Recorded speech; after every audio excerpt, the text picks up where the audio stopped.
بسم اللہ الرحمن الرحیم۔ Welcome to my channel global lounge. میرے تمام سننے والوں کو السلام علیکم۔ آپ کے ساتھ ہم اسپیشل اسٹوریز میں حضرت ادریس علیہ السلام کا قصہ آپ کے ساتھ شیئر کر رہے ہیں جو آپ کو بہت پسند آ رہا ہے۔ امید ہے آگے بھی آپ کو ہمارے قصے اور پسند آئیں گے۔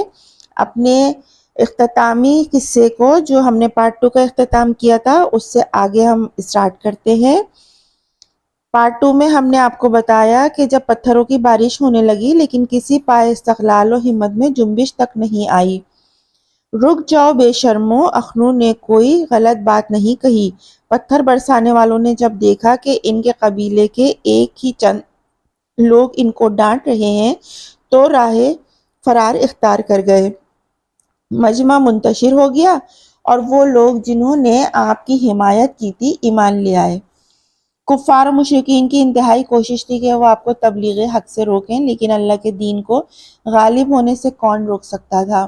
وہ اپنی بساط کے مطابق آپ کے راستے میں روڑے اٹکانے کی کوشش کر رہے تھے، کیونکہ وہ جانتے تھے کہ اگر انہوں نے حضرت اخنو کو اللہ کا پیغمبر اور رسول تسلیم کر لیا تو ان کی اپنی سرداریاں اور لیڈریاں ختم ہو جائیں گی۔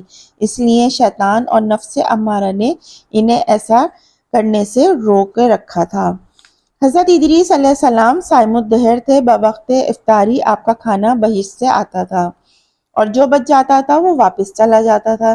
ایک دن ملک الموت اللہ کے امر سے بشکل انسانی مہمان بن کر آپ کے پاس آئے۔ جب شام ہوئی تو افطاری کے لیے کھانا آیا تو آپ نے مہمان کو پیش کر دیا۔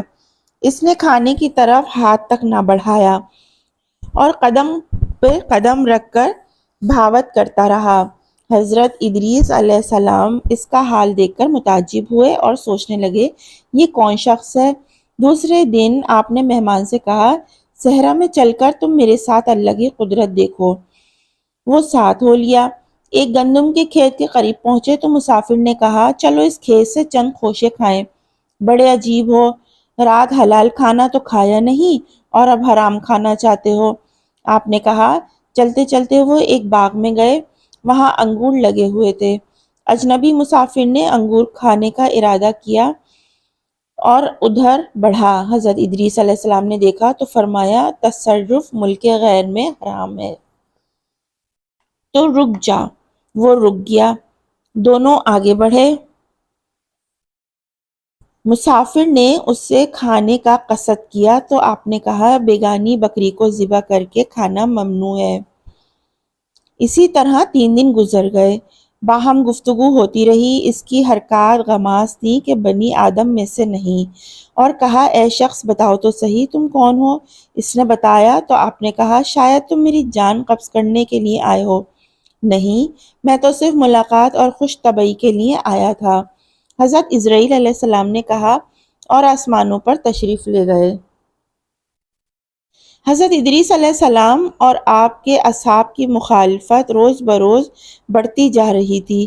ایک روز شدید ایذا رسانی کا سامنا کرنا پڑا، جس کے آثار آپ کے چہرہ انور سے حوالہ تھے۔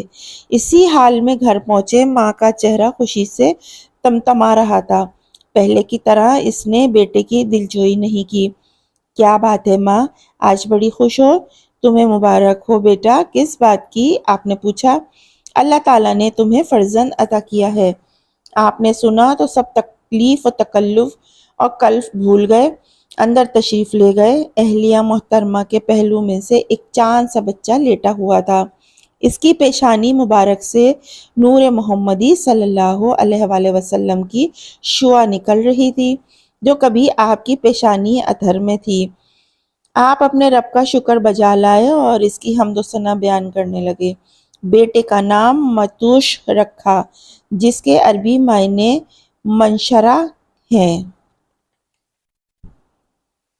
حضرت ادریس علیہ السلام اپنے اصحاب کے ہمراہ بیٹھے انہیں پند و نصیحت فرما رہے تھے اور کہہ رہے تھے کہ حکمت روح کی زندگی ہے، اور پھر اس کی تشریح فرمائی۔ اسی اثنا میں کفار اور مشرکین کا وفد آ گیا۔ آپ نے اسے بڑی اچھی طرح بٹھایا اور آنے کی وجہ دریافت کی۔ آپ نے ان سے چند سوالات دریافت کرنے آئے ہیں، پوچھو۔ کیا آپ واقعی اللہ کے رسول ہیں؟ وفد کے قائد نے کہا، ہاں۔ آپ نے ارشاد فرمایا کیا ثبوت ہے؟ آسمان سے جو صحیفے نازل ہوئے تھے سامنے رکھے تھے اور آپ نے فرمایا اس سے بڑا اور کیا ثبوت ہوگا؟ ہم نے آپ پر انہیں نازل ہوتے تو نہیں دیکھا، کیا عجب آپ نے خود لکھ لیے ہوں گے؟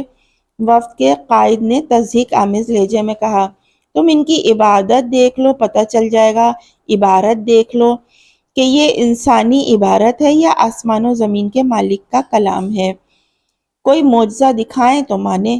وفد کے بوڑھے لیڈر نے، جس کے چہرے پر عیاری اور نحوست ٹپکتی تھی، آسمان کی طرف دیکھا، فراست نبوت فوراً سمجھ گئی، ارشاد فرمایا کل بارش ہوگی۔